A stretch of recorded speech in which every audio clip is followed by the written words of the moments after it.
Kami yakin pasti muncullah begitu banyak pertanyaan-pertanyaan yang tentu saja kita akan jawab dalam segmentasi nanti. Untuk itu kami persilakan kepada Syasha untuk penanya yang pertama. Silakan Syasha. Ya, terima kasih Mas Agung. Di sebelah saya sudah ada jemaah yang akan melontarkan pertanyaan dengan Ibu siapa Ibu? Dengan Ibu Cici Lestari. Ibu Cici ya Ibu ya. Silahkan Ibu pertanyaannya disampaikan. Oke, terima kasih. Pertanyaan ini akan saya sampaikan kepada guru-guru kita.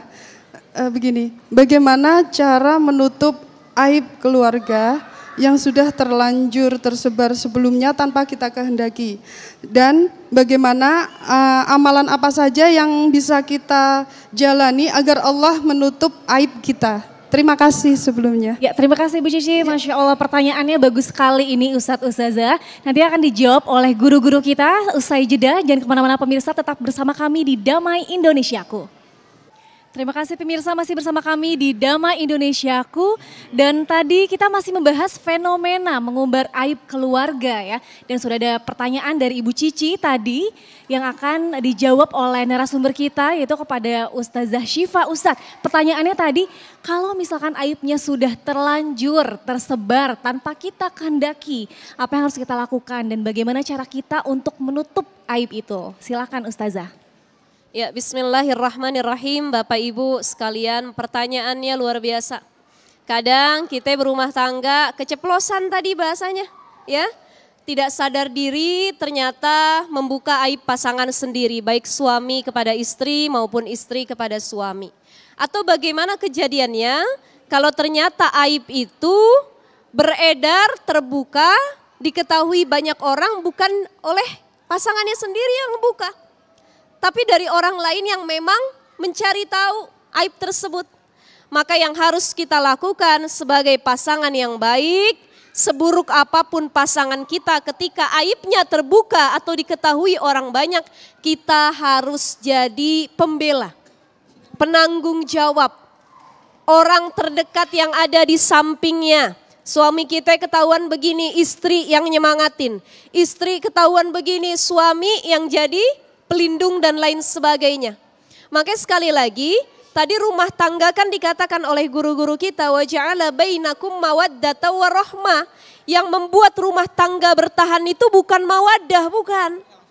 Kalau namanya cinta setahun 2 tahun rumah tangga hilang apa enggak? Pak, masih cinta sama ibu? Insya Allah, ibu masih cinta sama suami?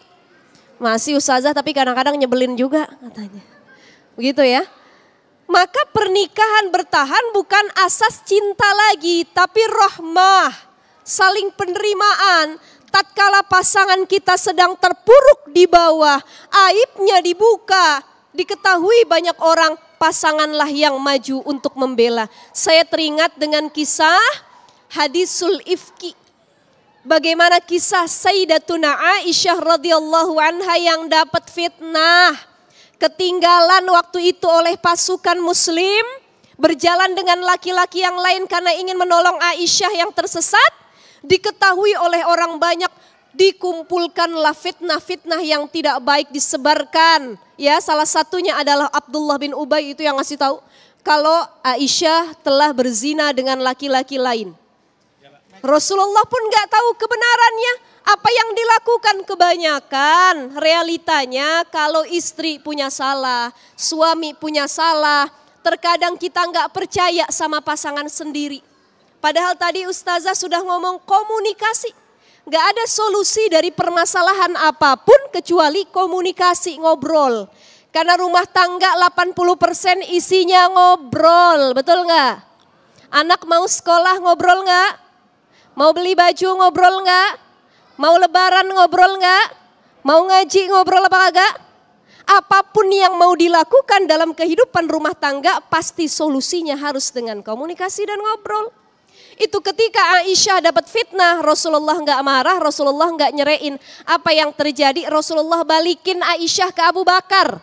Sampai turun ayat dari Allah yang menegaskan bahwa ternyata istrimu suci, baru diambil lagi istrinya sama Rasul. Banyak kejadian ketika istri atau suami kena fitnah, pasangannya malah ikut-ikutan memojokkannya. Insya Allah mudah-mudahan kita yang di sini enggak begitu dan bisa mencontoh akhlak dari Rasulullah SAW.